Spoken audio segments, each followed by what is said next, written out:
Le Hamas a libéré mardi soir 10 nouveaux otages israéliens et 2 étrangers en échange de la libération de 30 prisonniers palestiniens.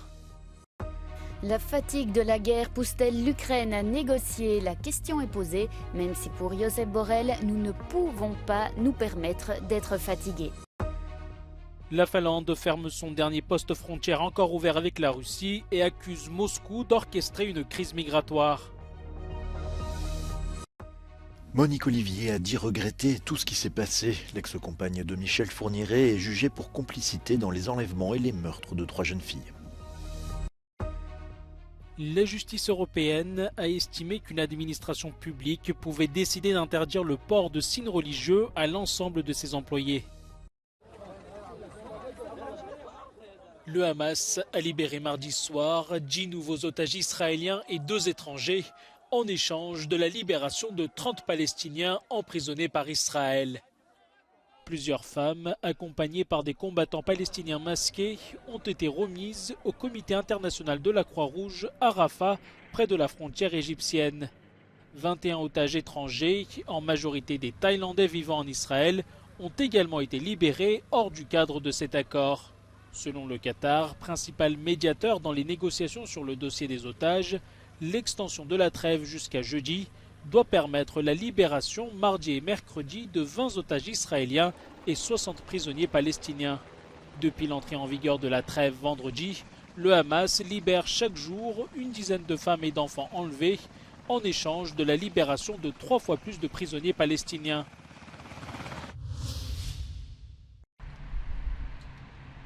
Un changement de ton dans les déclarations du secrétaire général de l'OTAN sur l'Ukraine avant le Conseil des Affaires étrangères a lancé une conversation derrière les portes closes de Bruxelles sur ce que pourrait être la fin de la guerre en Ukraine.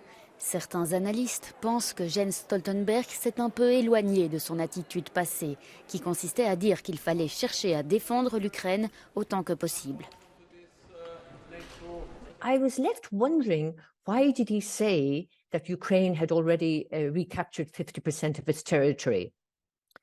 And I was thinking to myself, well, is this a sign that maybe NATO is thinking about the future of Ukraine? Malgré toutes les assurances officielles sur le maintien du soutien à l'Ukraine, l'Union européenne a du mal à tenir parole, alors que la contre-offensive estivale de l'Ukraine a déçu et que l'attention des dirigeants s'est déplacée vers la guerre entre Israël et le Hamas. Bien qu'aucun dirigeant européen ne le dise officiellement, on a de plus en plus l'impression que la guerre en Ukraine ne se terminera pas de sitôt. Cela fait-il pression sur l'Ukraine pour qu'elle entame des négociations ? Après une rencontre entre le haut représentant de l'Union européenne pour les affaires étrangères, Josep Borrell, et le ministre ukrainien Dmytro Kuleba, tous deux ont nié toute pression. I don't see any sign of members having what you call fatigue. Everybody is concerned. Everybody recognizes the successes of the Ukrainians, and I am sure the member states will continue supporting Ukraine because it's an existential issue for us. We cannot afford to get tired. Selon l'expert, le vrai problème est que le président Vladimir Poutine ne semble pas pressé de prononcer le mot « négociation ».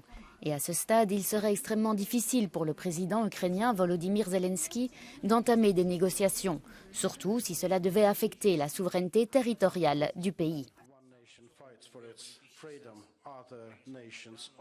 I think some European countries would accept the exchange of land for peace. But this is very complicated, highly political, highly emotional. But President Zelensky himself would be the person who would have to make this decision, but it's a kind of treacherous decision as well. Le soutien de l'OTAN jouerait un rôle important pour l'avenir de ce conflit, et la possibilité que l'Ukraine devienne membre de l'Alliance pourrait être cruciale.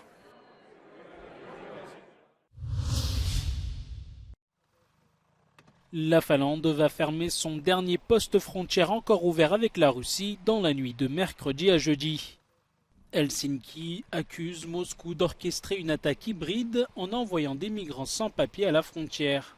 Selon les autorités finlandaises, près de 1000 demandeurs d'asile sans papier se sont présentés depuis début août à la frontière Est. Les relations entre les deux pays voisins se sont considérablement détériorées depuis l'offensive russe en Ukraine. Une attaque qui a conduit la Finlande, inquiète pour sa propre sécurité, à rejoindre l'OTAN en avril 2023.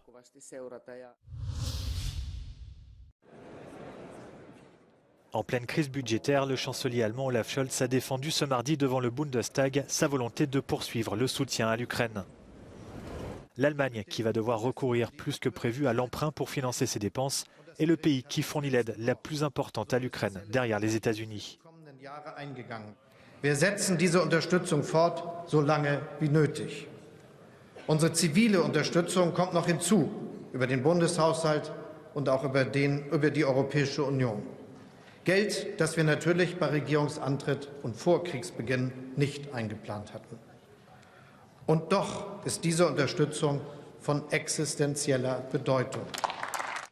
L'aide américaine est de son côté bloquée au Congrès depuis des semaines, mais le secrétaire général de l'OTAN se veut confiant. I'm confident that the United States will continue to provide support because it is in the security interest of the United States to do so. And it's also in line with what we have agreed. La présidente du Parlement européen, Roberta Metsola, a elle reçu à Bruxelles le président du Parlement ukrainien à l'occasion de la signature d'un nouveau protocole d'accord sur le soutien à la démocratie.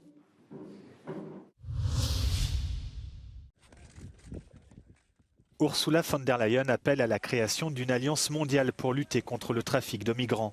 Lors d'une conférence organisée à Bruxelles, la présidente de la Commission européenne a annoncé la création de groupes d'experts qui travailleront sur la prévention, l'application de la législation et la mise en place de routes migratoires légales.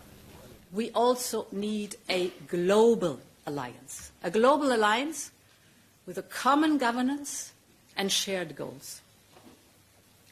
It should be global not only in geographical sense, but also in its scope, by focusing on prevention, on response, and on legal alternatives to the deadly smuggling routes. And this is the spirit that has driven us in organizing this conference. L'Union européenne s'est par ailleurs dite préoccupée par l'abrogation d'une loi condamnant le trafic de migrants au Niger. Décision prise par les militaires qui ont pris le pouvoir dans le pays l'été dernier. L'UE estime que la loi votée en 2015 avait entraîné une baisse significative des arrivées irrégulières et du nombre de morts dans le désert.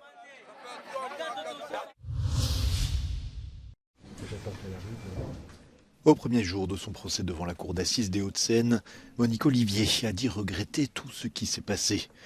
L'épouse de l'ogre des Ardennes est jugée pour complicité dans les enlèvements et les meurtres d'Estelle Mouzin, Johanna Parish et Marie-Angèle Domès. En 2019, Monique Olivier était revenue sur l'alibi de son mari dans l'enquête sur la disparition d'Estelle Mouzin.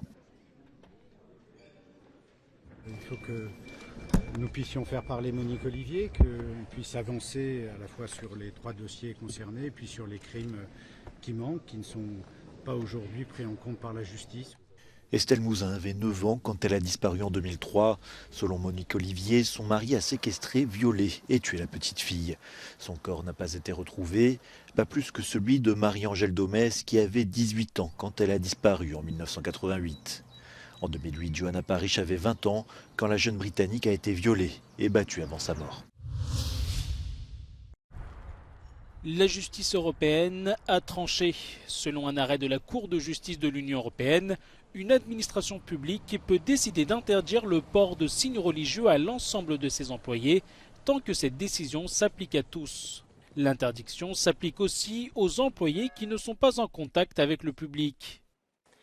Une règle interne d'une administration communale interdisant de façon générale et indifférenciée aux membres du personnel de cette administration le port visible sur le lieu de travail de tout signe révélant notamment des convictions philosophiques ou religieuses peut être justifiée par la volonté de la dite administration d'instaurer, compte tenu du contexte qui est le sien, un environnement administratif totalement neutre. En 2021, une commune belge avait interdit à l'une de ses employées de porter le foulard islamique sur son lieu de travail.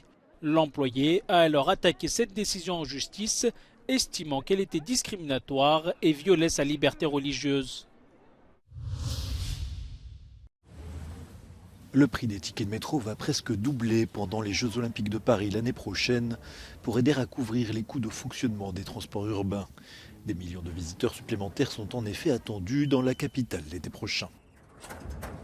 À l'occasion des Jeux Olympiques et Paralympiques, Île-de-France Mobilité va augmenter considérablement son offre de transport. Il n'est pas question que les Franciliennes et les Franciliens payent ce coût. Alors nous allons créer un nouveau pass. 16 € par jour, c'est le juste prix. Jusqu'à 70 € par semaine. Et le ticket de métro passera à 4 €, le ticket de train et de RER à 6 €. Et tout cela du 20 juillet au 8 septembre. Selon les autorités françaises, l'objectif est de collecter 200 millions d'euros de recettes supplémentaires pour financer l'augmentation de 15% des transports pendant les Jeux Olympiques.